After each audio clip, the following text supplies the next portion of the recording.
Well, hello. Thank you for stopping by. My name is Natalie. My channel is all about health, wellness, and sustainability. I drop videos every Monday, so go ahead and hit that subscribe button if that sounds like your jam. For those of you who are new here, I live with lupus, which is a chronic illness, and it's a disease that I was diagnosed with right at the beginning of the pandemic. So this is literally my third year learning how to adjust to this new diagnosis. So this diagnosis has brought about a complete change in my life altogether, and in this space I like to talk about some of those changes in terms of new information that I'm learning, as well as new ways that I live my life to, maintain optimal health. So today we're talking about lupus and depression. This topic is very important because a lot of people who are living with lupus or any kind of chronic disease know that it is a tough life. You have to be very mentally tough to be able to survive, because there is no surgery, there's no cure, there's no pill, there's nothing that you're gonna be able to take or do overnight that's gonna make it all go away. You just gotta have to learn how to live with it, because you have to live with it for the rest of your life. And if you wanna have an enjoyable life, you have to find ways to make it work for you. Since you can't get rid of the lupus, then something else has to change, and that's usually a lifestyle adjustment that needs to take place. When you're first diagnosed with lupus, for a lot of people, they're going to go through a period of sadness because it's not fun news to get. I know for me it was devastating because it was a complete different change in how I viewed myself, how I thought about myself, the things that I thought my body was capable of doing. Suddenly I felt like a lot of my power had been taken away from me, and it was not an easy thing to accept. So that feeling of sadness and that feeling of grief and of mourning of your old life is very normal. That's not really necessarily something to be too concerned about. Now, when I'm talking about depression, I'm actually talking about clinical depression, which is more of a long-standing feeling of sadness that revolves around hopelessness, feeling like there's no light at the end of the tunnel and there's no hope for you and your life and your future. And helplessness, which is feeling like nothing can make it better, nothing can help you, nobody can help you, and you basically cannot be helped. Basically, the situation is as bad as it's gonna get, and it's never gonna get any good, and also nobody can help you. So when you put both of these things together, feeling hopeless and feeling helpless, and that going on for like 3 weeks, 4 weeks, 5 weeks, months, years, that's what I'm talking about when I'm talking specifically about depression. Not necessarily just feeling sad that you have to deal with the ups and downs of lupus. Because let's face it, living with a chronic illness will have you feeling all sorts of emotions, because every day is a different day. Yesterday you had a flare up, today you feel okay. When you woke up this morning, you felt great. 2 hours later, you feel nauseous. It's just a cycle of things that are constantly happening, obstacles, challenges, that you just have to overcome one at a time.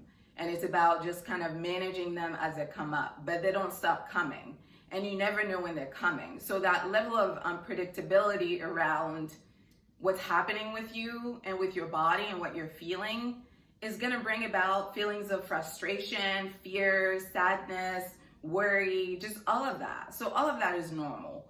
Now, what we're talking about is a little bit deeper. I don't know if you knew this, but research estimates that between 15 to 60% of people who are living with a chronic illness are going to experience clinical depression. To make matters worse, some of the medication that we take to treat our lupus actually has been linked with causing depression. So prednisone, I don't know if you take prednisone, I do. Prednisone is one of those medications that people who take prednisone tend to experience depression. So you may not have ever struggled with depression, then you get lupus and you start taking prednisone, then all of a sudden you find yourself feeling depressed.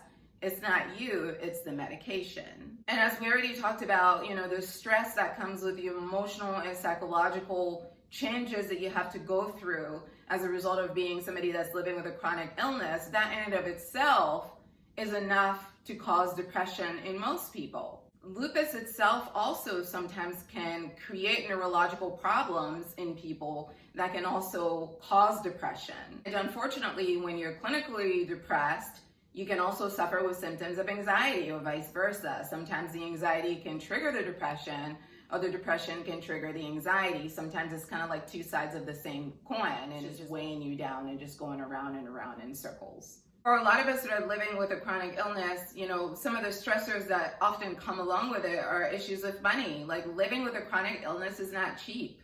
Medications aren't cheap. Labs aren't cheap. You're regularly going in to get labs taken like every month, around the clock. You have to take meds regularly. I have like so many meds that I take every day, like bottles upon bottles. Like, I have to keep track of it. That costs money. There's also issues with workplace.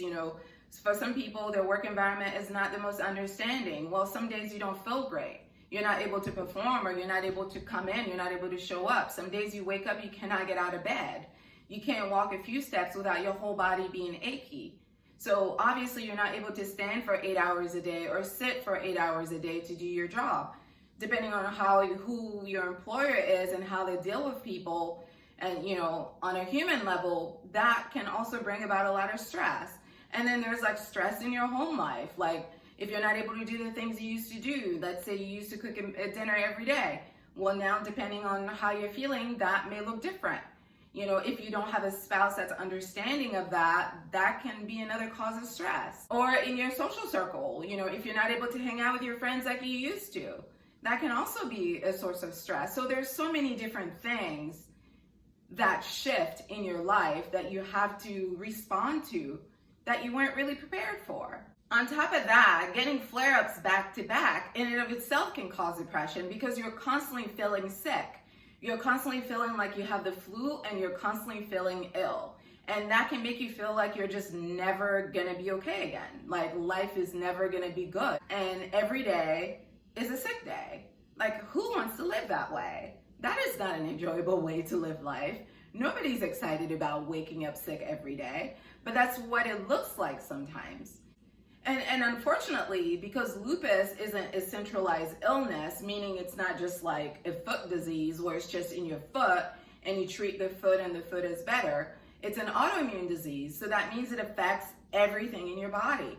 So as you're getting comfortable adjusting to, let's say, how to deal with a flare-up and figuring out how to prevent them, how to manage them, all of a sudden your lupus could have progressed in another area. Now your lupus is, in your gallbladder. So now you have gallbladder disease, or now your lupus is in your kidneys. Now you have kidney disease. Now your lupus is affecting you neurologically. So the fact that this illness can progress to different parts of your body at any given point, in addition to dealing with the unpredictability of it all on a day-to-day basis, is enough to cause anybody to feel depressed. For a lot of people, depression looks like losing interest in things that they used to enjoy, losing pleasure in all things. Let's say they used to find pleasure in like a good meal. Now they don't want to eat. Let's say they used to be very active. Now they don't want to get out of bed, or they're oversleeping, or they're undersleeping. Or for some people, it shows up like moodiness and irritability. They're just, anybody opens their mouth to say anything to them, they're just ready to snatch that up. Just like aggressive and angry all the time, and just ready to just ready to like just let people have it, because they're annoyed. They're annoyed that humans are breathing around them, because everything is irritating. Some people feel sad and they just cry a lot, and they cry for no reason. If you were to ask them why they're crying, they actually can explain to you or tell you specifically what's upsetting them, because it's not really a single thing. It's just an overall feeling of sadness, and feeling like the sadness is never gonna get any better. Just feeling overwhelmed with feelings of desperation, hopelessness, and helplessness.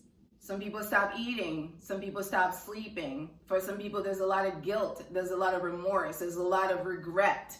There's a lot of like playing old tapes about old situations and reminiscing and feeling regretful about decisions they've made, choices that they've made, with their life up until this point. So a lot of beating themselves up about things that they can't change. They can't think straight, they can't concentrate, people are talking to you, you see their lips moving, you hear what they're saying, but you're not able to process the words that are actually coming at you. So there's kind of this like disconnect between what they're saying and what you're receiving, because your brain is not really at its best condition. People also sometimes have trouble with memory, remembering things. It's like you tell them something and you ask, what did I just say? I don't know, because, just one went through one ear and out the other. Because it's not really being processed. It's not being all the way received. With all of that, people suffer with feelings of worthlessness. They feel like they're nobody, like they're nothing, like they're worse than dirt, like they're worse than like the dirt underneath your shoes. They feel like they're just not worth life. They're not worth living, like they're not worth anything. And their self-esteem is so low because of it. A lot of people can't make decisions. They become very indecisive. It's like they can't settle on anything. They're all over the place and nowhere at the same time. And just no energy, no enthusiasm, no excitement about anything. For a lot of people, that's when they start thinking about whether life is worth living at all, whether anybody will miss them if they're not here. They start feeling like they're not contributing anything of value to this world. Therefore, they don't really belong and they're not really needed, or they're not really necessary to this experience for anybody, because it feels so useless and worthless and helpless. If you are experiencing any of these symptoms that I just talked about, I think it would be a really good idea for you to talk to your regular doctor, talk to your lupus doctor about these feelings, so that they can refer you to a therapist or a psychiatrist, because a lot of times talking to somebody about what you're going through is one of the best things that you can do for yourself. It's not that talking about it is going to change it, but it's going to make you feel like you have your voice again, that you're you again, that you're owning your life again. And that's really important when you're feeling low. The first step to feeling empowered is bringing the I back in you. And to be able to bring the I, the me back in me, the I back in me, I need to have a voice. And that's what therapy is for. It gives you an opportunity to express what's bothering you. And a lot of times when you talk about what's bothering you, you're able to get to what's underneath what's bothering you. Because a lot of times what you think is bothering you is not really what's bothering you. It's like the Band-Aid that you put on top of the problem. And a lot of times the problem is way deeper than what you think it is. And therapy can help you get to that. And surprisingly, when you talk about it, it actually makes you feel better. I can speak from experience. It has done wonders for my life. So I'm somebody who's always going to recommend therapy, hands down. Number 2, there are medications that you can take to treat depression. I know a lot of times people think if you start taking medications, you're gonna get hooked on it and it's like a drug and it's gonna make you like a different person. People like to tell all kinds of stories about medications for mental health, but I think all of that is just part of the stigma that we have as a society about mental health. Don't let all of that noise derail you from what you're trying to do. What you're trying to do is learn how to take better care of yourself so that you can have the best life for yourself. Unfortunately, we live in a society where people think mental health is bad, but physical health is good, which is crazy because it's really all the same. Because if your mind isn't right, your body probably is not going to be right, and vice versa. It all works together. Sometimes depression can be treated just by making some lifestyle changes and it gets better. For some people, just regular exercise, getting out in the sun every day, walking for 30 minutes a day is all that they need and they're better. Some people need a little bit more. Some people need medication. There's no difference in taking medication for diabetes versus taking medication for depression. It's the same thing. You're sick either way. You got to treat your disease. Medication is how we treat our diseases. Another thing you can do is also pay attention to your sleep. When you have lupus, your body takes a beating every day, even when it feels good, because it's an autoimmune disease, so a lot of it is happening on the inside. It's really important that we try to do the best that we can for our body by giving it enough rest. Because a lupus body that does not get enough rest is going to be sick more often. So make sure that you have a good sleep hygiene, sleep routine. Like, it's helpful when you go to bed at a set time every day, and you do certain things to help you go to sleep, especially with the medication sometimes, like the prednisone and whatnot, cause insomnia.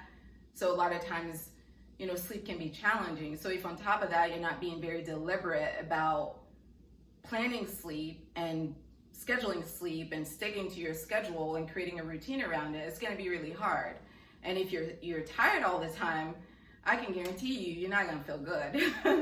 You're not going to feel good at all. And I mentioned exercise already. That's another one that I think is really important. Even though our bodies are always hurting, it's important that we be moving around, because when you move around, you actually give your body more energy.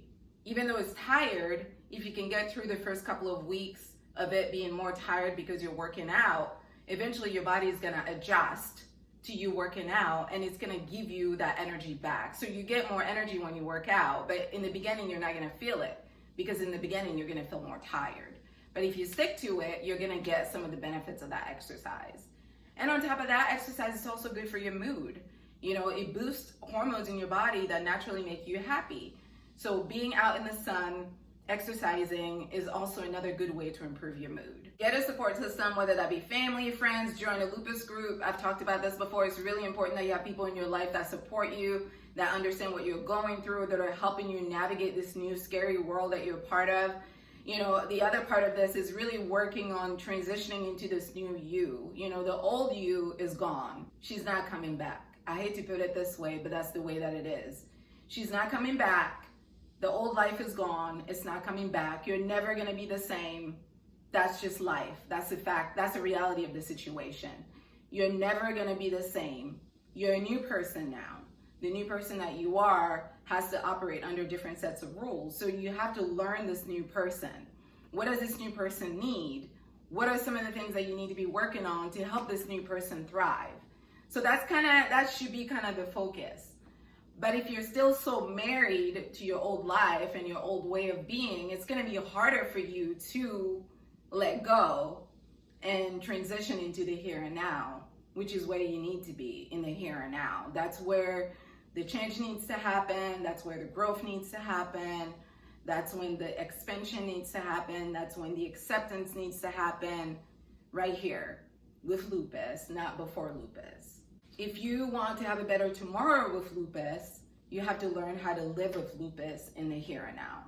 Grieving the old you is really important so that you can let her go and then make room to welcome this new you, because she's the one that's going to take you into your future, not the old girl. The old girl ain't got those skills. She can't do it. She don't know nothing about this life. This is a new game altogether, and she does not have those skills to be able to help you. So you got to let her go. Find ways to give back, whether that's contributing to a lupus group, sharing your story with others, volunteering in your community. Just find something small and meaningful that you do every week to give back. There's nothing more you can do in this world that will bring you as much joy as giving to someone else. Giving from your heart, from the purest part of your heart to benefit somebody else's life. That is always going to be something that brings you joy. So find a way to give back to someone in a meaningful way. And my last tip is just kind of watch how you talk to yourself. Don't be so harsh on yourself. You don't need to constantly be beating yourself up, putting yourself down, criticizing yourself. You having lupus is not your fault. You didn't ask for this. You didn't want this. You didn't write to your senator for this to be sent to you. You didn't pray to God for this. This is not what you asked for. This is not your fault. You didn't do anything to deserve this. So let's stop with the why me, it's not fair, why did this happen to me? Like all of that kind of stuff is not really helping you.